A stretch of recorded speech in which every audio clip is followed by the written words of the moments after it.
Right now, a silent diplomatic escalation is taking place that will permanently alter the balance of power across the entire Indo-Pacific. In February of 2026, the United States finalized a sweeping, legally binding framework agreement with Bangladesh. To the public, it was framed as a standard trade deal to adjust textile tariffs. But behind closed doors, this pact contains provisions that lock down critical infrastructure, data localization, and energy supply pipelines. Even more alarming to regional powers are the two defense frameworks now moving through advanced governmental channels, GSOMIA, for real-time intelligence sharing, and ACSA, which could open local ports and airfields to American military logistics. Why is Washington suddenly treating a South Asian nation as a critical economic security partner? Because China built a $10 billion backdoor to bypass the West's naval choke points, and the United States just found a way to place its presence right at the exit. For decades, Bangladesh maintained a legendary geopolitical balance. Its founding doctrine, friendship to all, malice to none, allowed it to purchase military hardware from China while maintaining dense economic and cultural ties with India. But by 2026, the structural foundation of this balancing act fractured. Inheriting an economy burdened by depleted foreign currency reserves and high inflation, the current administration faced an asymmetric choice: enter the United States' new Global South trade strategy. The Agreement on Reciprocal Trade, or ART, binds Dhaka to American supply standards.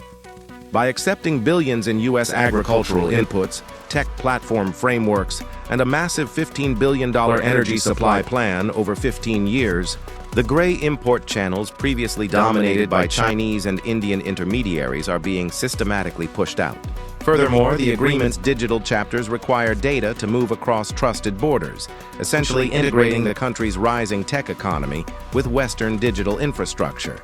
But trade is simply the buffer layer.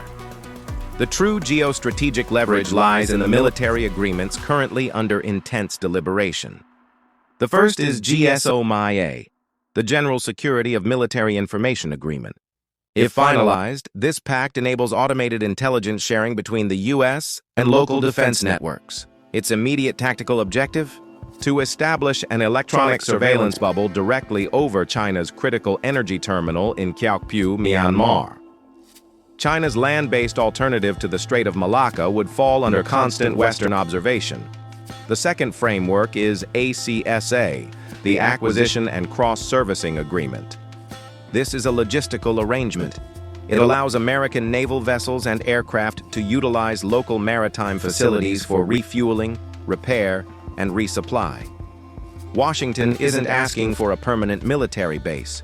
It is turning the entire coastline into an on-demand military logistics platform. This rapid alignment presents an unexpected crisis for India. New Delhi has traditionally viewed the Bay of Bengal as its exclusive maritime domain, while India welcomes any strategy that limits Chinese expansionism. A heavy, legally bound U.S. footprint right on its eastern border disrupts its neighborhood priority doctrine. The region is no longer a localized theater. The Bay of Bengal has officially evolved into a primary intersection of global superpower competition. If Dhaka aligns too close to the West, it risks severe economic retaliation from Beijing.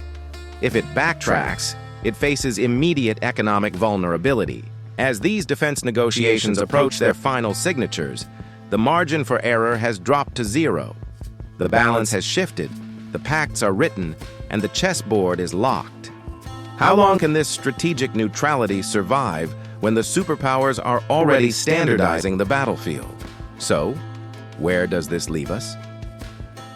The U.S.-Bangladesh Agreement on Reciprocal Trade, alongside the looming defense agreements like GSOMIA and ACSA, represents a massive turning point for the nation. On one hand, securing a 19% tariff rate on garments and gaining zero tariff access for key textile categories provides a crucial lifeline for Bangladesh's primary export sector.